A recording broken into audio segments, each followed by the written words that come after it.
इच्छितो. म्हणून आज लंडन सारखा देश, एका देश नाही तर 11 देश पंढरपूरच्या वारीला सज्ज झालेत महाराज. हे मी खोटं सांगत नाही. आता ते वारी पंढरपूरला पोहोचते महाराज. 11 देश माझ्या पांडुरंगाचं गुणगान आवाज आहे त्यांच्यामध्ये. ज्ञानोबा तुकाराम, ज्ञानोबा तुकाराम, ज्ञानोबा तुकाराम असा जयघोष करत लंडनची वारी पंढरपूरला येतो. मग सांगा माझा वारकरी संप्रदाय कसा आहे? छोटा आहे, लहान आहे? अरे महान आहे. याची सूत्रधारा महान आहे, याचे द्योतक महान आहेत. आणि आमचे वारकरी संप्रदायातले आज कीर्तनकार महान आहेत महाराज. म्हणून आपल्या कीर्तनकारांनी या महाराष्ट्राला वैभव दिलं महाराज, साम्राज्य दिलं, सुख दिलं, समाधान दिलं. तुमच्यापर्यंत कीर्तन समजली, तुमच्यापर्यंत तुमच्यातलं अज्ञान उडवून टाकलं, तुम्हाला सत्य दाखवलं ईश्वर काय आहे आणि पांडुरंग काय आहे. म्हणून जागृती अवस्था, स्वप्नी जागृती, स्वप्न, सुषुप्ती या तिन्ही अवस्थेमध्ये मला आठवत नाही ज्ञानेश्वर महाराज म्हणतात का या तिन्हीच्या मी बाहेर गेलो. परा, पश्चाती, मध्यमा, वैखरी या चारी बाचा अबोल ठरल्या, चारी बाचा संपल्या. प्रत्येक ज्योतीची वाळणी करसी मन कोणाची खरणी, आत्मसुखाची वाळणी लेवीशी तू आणि सत्रांच्या स्तनदेशी अनाथाचा हलवून असी समाधी बोले बुजुर्शी विठाला विठाला प्रसिद्धी. महाराज असा जो आनंद आहे महाराज कशात आहे? आमच्या वारकरी संप्रदायामध्ये आहे. म्हणून आपण सर्व काही विसरा आणि आमचा एकच पांडुरंग परमात्मा ज्यांनी आकारास आणला, रूपाला आणला, वैभवाला आणला, तो माझ्या पांडुरंगाच्या पंढरीला आला. म्हणून सगळा महाराष्ट्र आमचा पंढरीच्या दिशेने पळतोय. आज आमचं प्रस्थान इथं होतंय आणि आम्ही आजपासून पंढरीच्या दिशेने निघतोय. महाराज अभंगाच्या शेवटच्या चरणात सांगतात,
गोविंदाचे गुणवे दिले.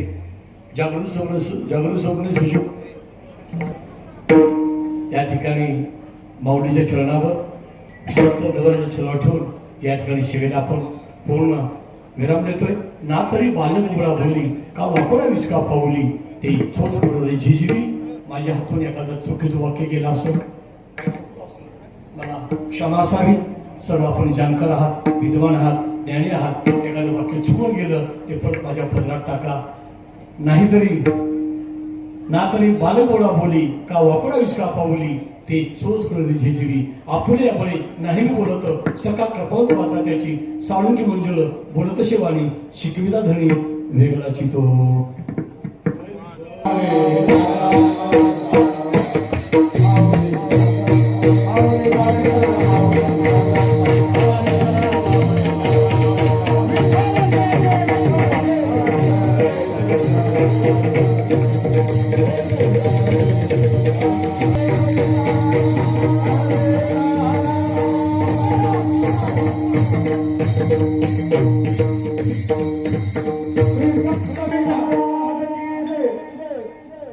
मोहनानंद महाराज पुरंदवडेकर अतिशय शिस्तीत कार्यक्रम चाललाय. हे सगळे